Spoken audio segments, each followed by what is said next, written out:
मित्रों, संयुक्त किसान मोर्चा के तत्वाधान में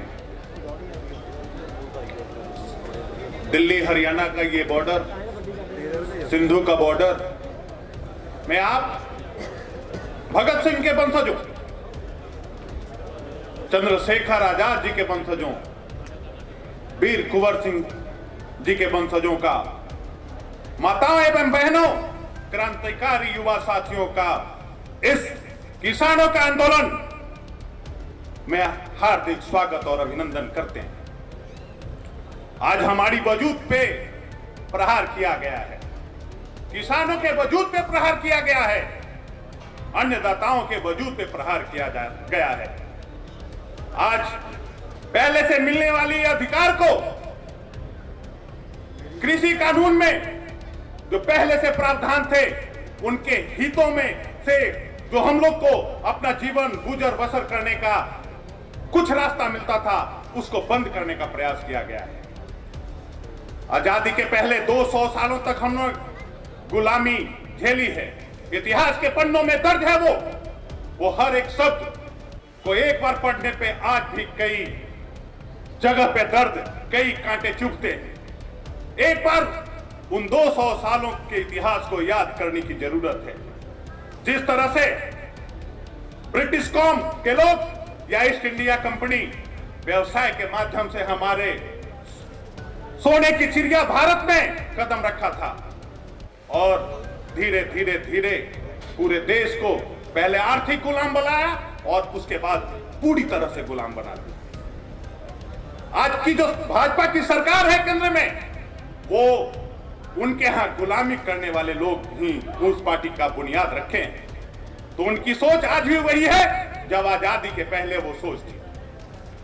आज देश का हर किसान, हर अन्नदाता आप लोगों के माध्यम से इस कानून को सबसे पहले और भारत की सरकार को उंगली दिखाने का काम आप सबों ने किया है। उसमें पंजाब और हरियाणा के किसान भाई इतिहास के पन्नों में अपने योगदान के स्वर्णाक्षरों में लिखे पाएंगे आने वाले भविष्य में।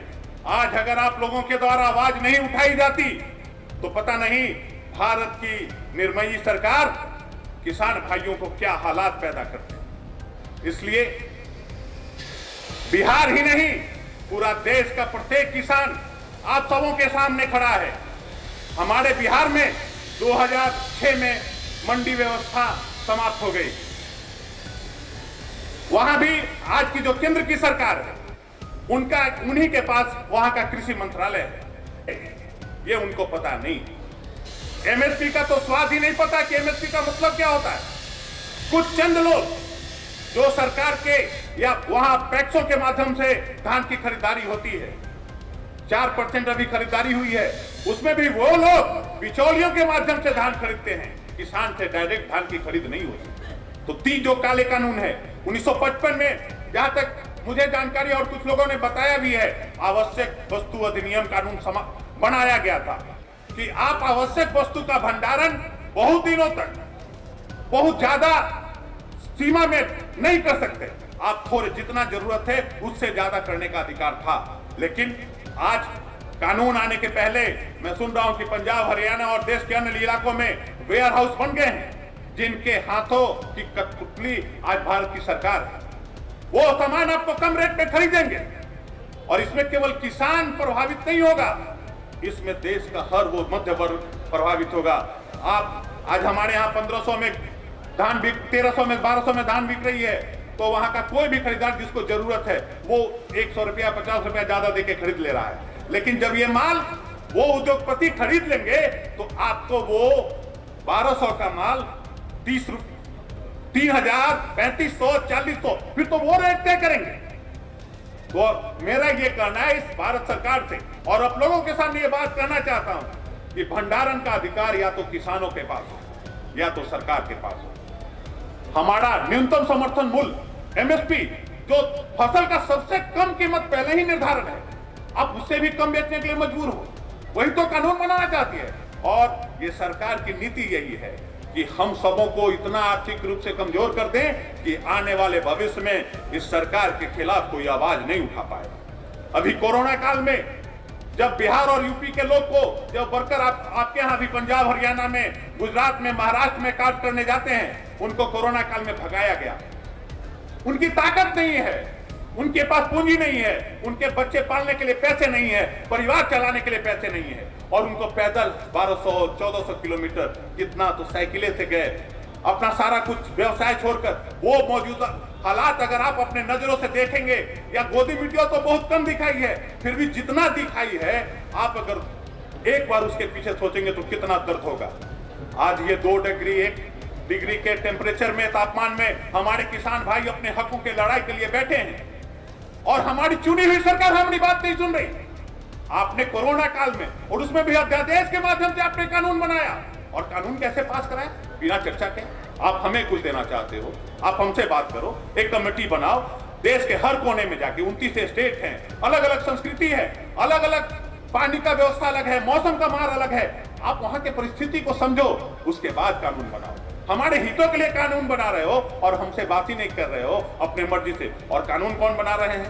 कानून जो एसी में बैठ के, जो सरकार के नुमाइंदगी करते हैं, उनको मिट्टी, पानी, जुताई कैसे होता है, आप चलो ना एक बार हल चला के देख लो, ट्रैक्टर चला के देख लो, फसलें एक बेच के देख लो। कि अभी हमारे किसान भाई यहाँ पे थे, 1 सप्ताह पहले मैं था, बोले आलू 4 रुपए किलो बिक रहा है, उसमें भी खरीदार नहीं है, और जिससे कॉन्ट्रैक्ट किया है वो एक झरना लेके आता है, जो साइज का ये आलू लेंगे, बाकी छोटा और बड़ा नहीं लेंगे। तो यही तो हालात हैं। मैं पेपर या सोशल मीडिया के माध्यम से भी देख रहा हूं कि धान, एक किसान एग्रीमेंट किया था धान बेचने के लिए, अब वो बोल रहा है कि तुम्हारे धान में ये कमी है, ये टेस्ट करा लो। एक बार टेस्ट का पैसा गया, 2 दिन 3 बार टेस्ट कराया, उसके बाद खरीदारी नहीं है, टेस्ट का रिपोर्ट भी नहीं दे रहा है, बोल रहा है मैं तुम्हारा माल नहीं खरीद सकता। तो हम अपना सारा अधिकार आप उनको दे देंगे अगर ये कॉन्ट्रैक्ट होता है।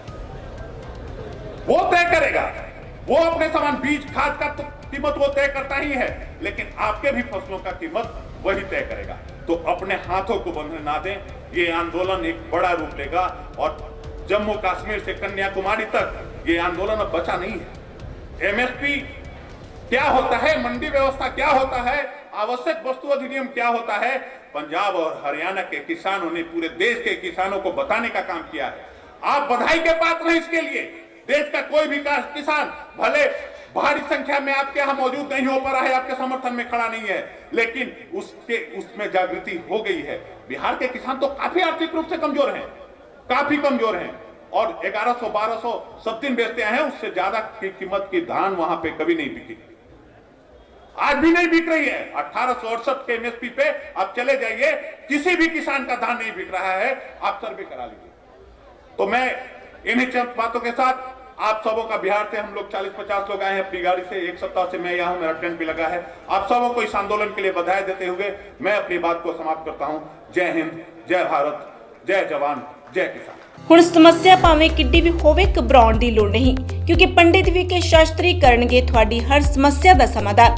7 ਸਮੁੰਦਰੋਂ ਪਾਰ ਬੈਠੇ ਵੀ ਤੁਸੀਂ ਇੱਕ ਫੋਨ ਤੇ ਕਰਵਾ ਸਕਦੇ ਹੋ ਕੰਮ, ਜਿਵੇਂ ਵਸ਼ੀਕਰਨ, ਲਵ ਮੈਰਿਜ, ਵਿਦੇਸ਼ ਵਿੱਚ ਪੱਕੇ ਹੋਣਾ, ਪੀਆਰ ਦੀ ਸਮੱਸਿਆ, ਸੌਂਤ ਦੁਸ਼ਮਣ ਤੋਂ ਛੁਟਕਾਰਾ, ਕਰਜ਼ਾ ਮੁਕਤੀ, ਪਤੀ ਪਤਨੀ ਵਿੱਚ ਕਲੇਸ਼, ਕੋਰਟ ਕਚਹਿਰੀ, ਬੱਚਿਆਂ ਦਾ ਕਹਿਣੇ ਤੋਂ ਬਾਹਰ, ਤੁਹਾਡੇ ਭੈਣ ਭਰਾ ਜਾਂ ਪ੍ਰੇਮੀ ਪ੍ਰੇਮਿਕਾ ਨੂੰ ਕਿਸੇ ਦੇ ਵਸ ਵਿੱਚੋਂ ਬਾਹਰ ਕੱਢਣ ਲਈ ਤੁਰੰਤ ਪੰਡਿਤ ਵੀਕੇ ਸ਼ਾਸਤਰੀ ਨੂੰ ਫੋਨ ਕਰੋ।